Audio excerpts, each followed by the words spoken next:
نحمده ونصلي ونسلم على رسوله النبي الكريم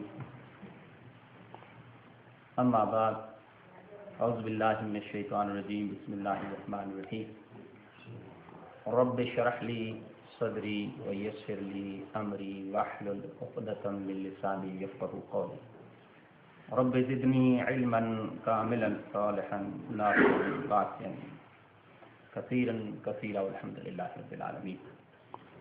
اللہ اکبر لا الہ الا اللہ واللہ اکبر وللہ الحمد حمدا کثیرا طیبا مکرتا اجیرا۔ لبیک اللہم لبیک لبیک لا شریک لک لبیک ان الحمد والنعمت لک والملک لا شریک لک۔ معزز حاضرین و سامعین و ناظرین کرام، Islamic centre Sheldon اسٹوکن Trent UK England سے ہفتہ وار درس حدیث شریف مشکات شریف جلد سوم سے ہمارا یہ درس جاری و ساری ہے۔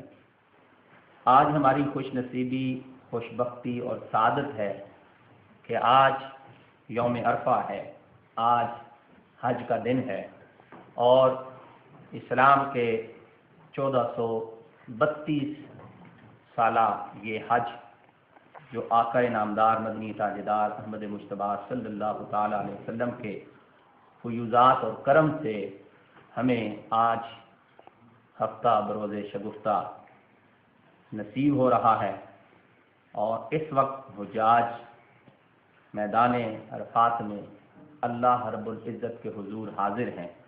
اللہ تعالیٰ کے حضور دعا ہے کہ یہ سعادتیں ان کو جو نصیب فرمائی ہے منظور و مقبول کر کے ہمیں بھی عطا فرمائی۔ یہ تمہید باندھنے کا مقصد ایک ہے اور وہ یہ ہے کہ یہی میدان، چونکہ ہمارا جو موضوع چل رہا ہے حدیث شریف کا وہ مشکات شریف کا باب حساب، بدلہ اور ترازو کا بیان ہے، تو یہی وہ میدان ہوگا منا کا، عرفات کا، مزدلفہ کا، کہ جس مقام پر روایات میں آتا ہے کہ اللہ جل مجدہ کما یلیق بشانہ روز محشر بپا فرمائے گا۔ تو وہ لوگ جو اس میدان کو، ان پاکیزہ مقدسہ مقامات کو اپنی آنکھوں سے دیکھ آتے ہیں، ان کی بڑی خوش نصیبی ہے۔ اور اسی طرح وہاں پر ہی یہ سرزمین جو ہوگی، جیسا کہ بہت ساری حدیثوں میں پتہ چلتا ہے کہ جبل العیر یہ مدینۃ الرسول صلی اللہ تعالی علیہ وسلم سے چند میل کے فاصلے پر واقع ہے۔ تو آقا نے دو پہاڑوں کا ذکر کیا، ایک ہے جبل احد اور دوسرا ہے جبل العیر۔ حضور نے احد کو اتنا پسند فرمایا کہ کمال شان ہے آقا کی، فرماتے ہیں احد مجھ سے محبت کرتا ہے اور میں احد سے محبت کرتا ہوں۔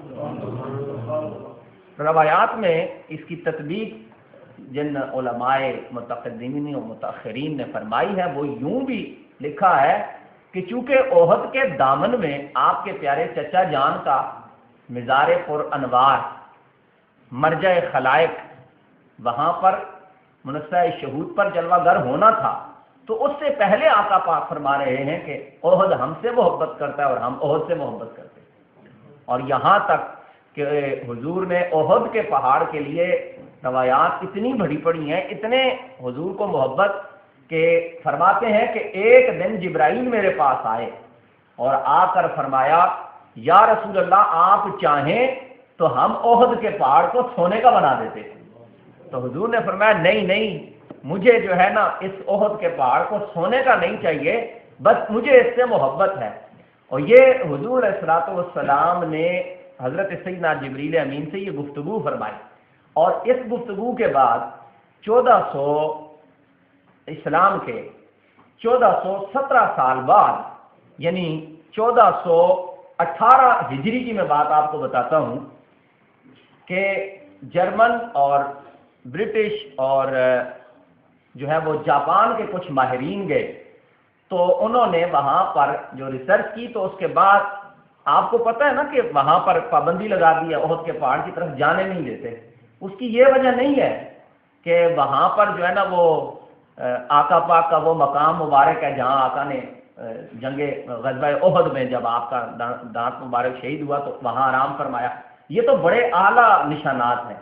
اس کے علاوہ جو سائنسی ریزن ہے وہ یہ ہے کہ سائنسدانوں نے بتایا کہ سعودیہ کا تیل ویسے تو 5000 سال تک ختم نہیں ہوگا. اگر یہ ختم ہو بھی جائے تو جبل احد کے دامن میں پیچھے کی طرف نیچے سونے کے بڑے بڑے پہاڑ موجود ہیں. تو یہ ہمارے آقا کا ایک فرمان ہے، اس کی ایک شان کی طرف، جس کو سائنس ابھی اور مزید اس پر جو ہے وہ تحقیقات ہوں گی تو آپ کے سامنے وہ ساری چیزیں آئیں گی. آب زمزم کے حوالے سے بھی تحقیقات سامنے جو آئی ہیں تو آب زمزم کا جو ذخیرہ ہے اس پر بھی بہت سارے سائنسدانوں نے یہ اپنے اپنے نظریات پیش کیے ہیں کہ دنیا کا سب سے کامل ترین بہترین پانی جو ہے وہ آب زمزم قرار دیا گیا ہے.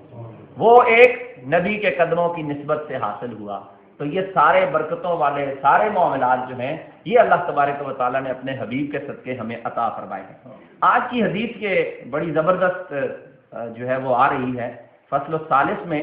عن عائشہ قالت جاء رجل فقعد بین یدی رسول اللہ صلی اللہ علیہ وسلم فقال یا رسول اللہ ان لی مملوکین یکذبونی ویخذلونی. حضور علیہ الصلوۃ والسلام کی بارگاہ میں صحابی آئے. حضرت عائشہ صدیقہ کائنات رضی اللہ تعالیٰ عنہ ارشاد فرماتی ہیں کہ وہ بندہ سامنے آیا اور آ کر عرض کرنے لگا یا رسول اللہ میرے کچھ غلام ہیں جو مجھ سے جھوٹ بولتے ہیں، میری خیانت کرتے ہیں اور میری نافرمانی کرتے ہیں. میں انہیں غلط باتیں بھی کہتا ہوں، مارتا بھی ہوں، تو ان کے متعلق میرا کیا حال ہوگا.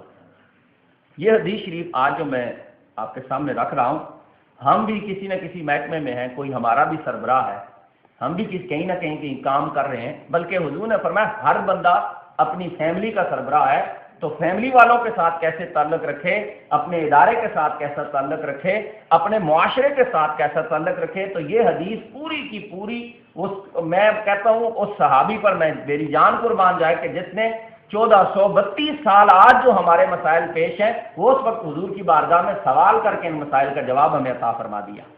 فرماتے ہیں کہ رسول اللہ صلی اللہ تعالی علیہ وسلم نے اس کے جواب میں ارشاد فرمایا کہ جب قیامت کا دن ہوگا تو ان خیانتوں، نافرمانوں، جھوٹوں کا اور تیرا انہیں سزا دینے کا دونوں کا حساب لگایا جائے گا. اور پھر اس کے بعد اگر تیرا انہیں سزا دینا ان کے جرموں کے بقدر ہوگا تو ادلا بدلہ ہو جائے گا، نہ تجھے مفید نہ مضر. اگر تیرا انہیں سزا دینا، انہیں تکلیف دینا ان کے قصوروں سے کم ہوگا تو تجھے ان پر بزرگی حاصل ہوگی، اور اگر تیرا انہیں سزا دینا ان کے قصور سے زائدہ ہوگا تو زیادتی کا بدلہ تجھ سے لیا جائے گا. تو وہ آدمی الگ ہٹ کر چیخیں اور رونے اور دھاڑے مار کر رونے لگا. تو رسول اللہ صلی اللہ علیہ وسلم نے فرمایا کیا تو نے رب کا یہ فرمان نہیں پڑھا کہ ہم قیامت کے دن انصاف والی ترازو رکھیں گے تو کوئی جان کچھ بھی ظلم کی نہیں کی جائے گی، اگر رائی کے دانے کے برابر عمل ہوگا تو ہم اسے بھی لائیں گے اور ہم ہیں حساب لینے والے کافی. تو وہ شخص بولا یا رسول اللہ صلی اللہ تعالی علیہ وسلم میں آپ کو گواہ بنا کر کہتا ہوں آقا آج کے بعد میں نے اپنے سارے غلاموں کو آزاد کر دیا. اور اس کو روایت کیا حضرت امام ترمذی نے بھی. اسی سے آگے متصلن روایت آ رہی ہے کہ رسول اللہ صلی اللہ علیہ وسلم نے ارشاد فرمایا کہ اپنی بعض نمازوں میں یوں بھی فرماتے ہوئے سنا گیا اللہم حاسبنی حسابا یسیرا، اے الہی مجھ سے آسان حساب لے. اور فرماتی ہیں حضرت اما عائشہ صدیقہ کائنات یا رسول اللہ یا نبی اللہ آسان حساب کیا چیز ہے؟ فرمایا یہ ہے کہ اس کے نامہ اعمال پر نظر کرا دی جائے اور پھر اسے معافی دے دی جائے. جس دن حساب میں اگر جرا کر لی گئی عائشہ وہ تو ہلاک ہو گیا. اور اس کو حضرت امام احمد نے بھی اپنی مسند میں روایت کیا ہے. آج کے دن کی آخری حدیث شریف روایت کیا حضرت ابو سعید خدری رضی اللہ تعالیٰ عنہ. ارشاد فرماتے ہیں کہ اللہ رب العزت کے حضور آپ نے جب وہ سوال کیا اس سوال کے جواب میں آپ نے سوال یہ کیا کہ مجھے خبر دیجیے کہ قیامت کے دن کھڑے ہونے پر کون قدرت رکھے گا، جس کے متعلق اللہ عز و جل جس دن لوگ رب العالمین کے حضور کھڑے ہوں گے، فرمایا کہ وہ دن مومن پر ہلکا کر دیا جائے گا اور یوں کر دیا جائے گا جیسے ایک فرض نماز اس نے ادا کی۔ تو اللہ تبارک و تعالیٰ مجھے بھی اور آپ کو بھی نبی کریم رؤوف الرحیم صلی اللہ تعالیٰ علیہ وسلم کے آج کے اس خوبصورت فرمان مبارک پر عمل کرتے ہوئے ظلم کرنے سے بھی اور ظلم ہونے سے بھی محفوظ فرمائے، ہمیں ظالم ہونے سے بھی اور مظلوم ہونے سے بھی محفوظ رکھے۔ اللہ تعالیٰ اپنے حبیب کے صدقے ہم سے نادانی میں کوئی ایسی خطائیں سرزد ہو گئی ہیں تو اپنے حبیب کے صدقے ہمیں معاف فرمائے۔ آج کے دن جو دعا مانگی جائے اللہ تعالیٰ کے حضور سچے دل سے، یہ بڑا بابرکت و مبارک دن ہے، وہ دعاؤں قبول کرنے والا ہے۔ اللہ تیرے حضور یہ دعا ہے کہ یہ جتنے حاضر ہیں، جتنے سننے والے ہیں، جتنے دیکھنے والے، اللہ اپنے محبوب کے طفیل ہم سب کی بے حساب بخشش فرما۔ استغفر اللہ ربی من کل ذنب اذنبتہ عمدا او خطأ سرا او علانیۃ واتوب الیہ واسألہ التوبہ یا حی یا قیوم آمین۔